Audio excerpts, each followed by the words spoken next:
আসসালামু আলাইকুম ওয়া রাহমাতুল্লাহি ওয়া বারাকাতুহু। আলহামদুলিল্লাহি রাব্বিল আলামিন। ওয়াসসালাতু ওয়াসসালামু আলা সাইয়্যিদিল মুরসালিন ওয়া আলা আলিহি ওয়া আসহাবিহি আজমাইন। দূরে কাছে দেশে প্রবাসে যেখানে বসে আমাদেরকে দেখছেন, প্রিয় বন্ধুগণ, আজকে আমরা অত্যন্ত গুরুত্বপূর্ণ একটি ইস্তেগফার নিয়ে কথা বলবো। যে একটা ইস্তেগফার আপনার জীবনের গুনাহগুলো ক্ষমা করে জান্নাত পর্যন্ত আপনাকে পৌঁছে যেতে পারে। সহিহ আল বুখারীতে নবী ইসলাম নিজে এটা বর্ণনা করেছেন এবং এমফাসাইজ করেছেন, কেউ যদি দৃঢ়তার সাথে, দৃঢ় বিশ্বাসের সাথে ইস্তেগফারটা পড়ে, এই ইস্তেগফারটা পড়লে আল্লাহ সুবহানাহু ওয়া তাআলা তার জীবনের গুনাহ ক্ষমা করে দিবে। এবং আসুন হাদিসটা আমরা শুনে নেই এবং ইস্তেগফারটা পড়ে নেই। ইস্তেগফারটা শুরুতে আমরা পড়ি এবং অর্থটা জেনে নেই, এরপরে আমরা ইস্তেগফারের আরও অনেকগুলো ফজিলত আমরা শুনবো ইনশাআল্লাহ তাআলা। নবী ইসলাম এটাও বলেছেন, কোনো বান্দা, কোনো উম্মত মুসলিম যদি সকালবেলা সাইয়্যিদুল ইস্তিগফার একবার পাঠ করে আর সে ওই দিনের মধ্যে যদি সে মারা যায়, সূর্য অস্তের আগে যদি মারা যায়, আল্লাহ সুবহানাহু ওয়া তাআলা তাকে বিনা হিসেবে জান্নাতে যাওয়ার ব্যবস্থা করে দেবেন। সুবহানাল্লাহি বিহামদি। এবং শুধু তাই নয়, নবী ইসলাম এটাও বলেছেন, এই ইস্তেগফারটা যদি পড়ে আপনি সন্ধ্যাবেলা পড়লেন, সন্ধ্যাবেলা পড়ে সকাল সুবহ সাদিকের আগে যদি আপনার ইন্তেকাল হয়ে যায়, তাহলে আল্লাহ সুবহানাহু ওয়া তাআলা আপনার জীবনের গুনাহ ক্ষমা করে দিবে, আপনাকে জান্নাতে যাওয়ার ব্যবস্থা করে দেবে। সুবহানাল্লাহি বিহামদি। এত এত ফজিলতপূর্ণ একটি ইস্তেগফার অবশ্যই আমরা মিস করবো না ইনশাআল্লাহ। চলুন শুরুতে আমরা ইস্তেগফারটা একটু পড়ে নেই, আমরা তেলাওয়াত করে নিই।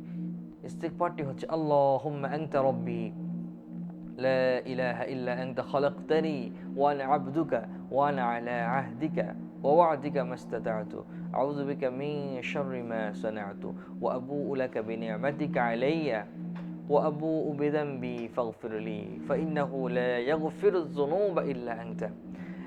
হে আল্লাহ, তুমি আমার পালনকর্তা, তুমি ব্যতীত কোনো উপাস্য নেই। তুমি আমাকে সৃষ্টি করেছ, আমি তোমার দাস। আমি আমার সাধ্যমতো তোমার নিকটে দেওয়া অঙ্গীকারে ও প্রতিশ্রুতিতে দৃঢ় আছি। আমি আমার কৃতকর্মের অনিষ্ট হতে তোমার নিকটে আশ্রয় প্রার্থনা করছি। আমি আমার উপরে তোমার দেয়া অনুগ্রহ স্বীকার করছি এবং আমি আমার গুনাহের স্বীকৃতি দিচ্ছি। অতএব তুমি আমাকে ক্ষমা করো, কেননা তুমি ব্যতীত পাপসমূহ ক্ষমা করার কেউ নেই। হাদিসটি বুখারীতে এসছে, মিশকাতুল মাসাবিতে এসছে। এই হাদিসটি হচ্ছে ইস্তেগফার এবং তওবা। এই ইস্তেগফারটি আমরা পাঠ করতে পারি ফজরের সালাতের পরে। আমরা সাইয়্যিদুল ইস্তেগফার একবার পাঠ করতে পারি। আমরা মাগরিবের সালাতের পরে কিন্তু এই সাইয়্যিদুল ইস্তেগফারটা পাঠ করতে পারি। ফজর এবং মাগরিবে যদি আমরা এই সাইয়্যিদুল ইস্তেগফারটা পাঠ করি, তাহলে কিন্তু 24 ঘন্টায় আমরা ইনশাআল্লাহ আল্লাহ সুবহানাহু ওয়া তাআলার রহমতের ছায়ার নিচে বিচরণ করবো ইনশাআল্লাহ তাআলা। চলুন আমরা নিজেরাও জাহান্নাম থেকে বাঁচি, নিজেদেরকে আগুন থেকে বাঁচাই, পরিবার পরিজন উম্মতকে আমরা জাহান্নাম থেকে বাঁচাই। নিজে আমরা ইস্তেগফারটা তেলাওয়াত পাঠ করি এবং অন্যকে ইস্তেগফারটি পাঠ করার জন্য উদ্বুদ্ধ করি, তাদের কাছে ছড়িয়ে দেই, তাদেরকে আমরা শিখিয়ে দিই, তারা যেন শিখতে পারে, পড়তে পারে। সেজন্য আমরা সব ব্যবস্থা গ্রহণ করবো ইনশাআল্লাহ। আমরা এটা শেয়ার করে দিব, তাদেরকে বলবো পড়ার জন্য। আমাদের স্ক্রিনে সুন্দর করে অ্যারাবিক, বাংলা এবং উচ্চারণ সহ দেওয়া থাকবে, অবশ্যই আমরা এখান থেকে শিখে নেব। আল্লাহ সুবহানাহু ওয়া তাআলা আমাদেরকে সুন্দর সুন্দর ইস্তেগফার এবং দোয়াগুলো পড়ে আমাদেরকে দুনিয়া এবং আখিরাতকে কল্যাণময় করার তৌফিক দান করুক। এবং আপনারা আপনাদের সাথেই থাকবেন, যে দোয়াগুলো আমাদের শেখা দরকার, এইগুলো জানতে আমাদের সাথেই থাকুন ইনশাআল্লাহ তাআলা। আমাদের চ্যানেলটি সাবস্ক্রাইব করে রাখতে পারেন।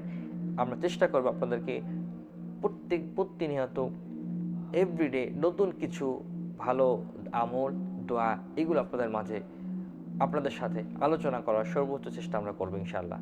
আল্লাহ তাআলা আমাদের সকলকে বলা এবং শোনার তৌফিক দান করুক, আমল করার তৌফিক দান করুক। আমিন। আসসালামু আলাইকুম।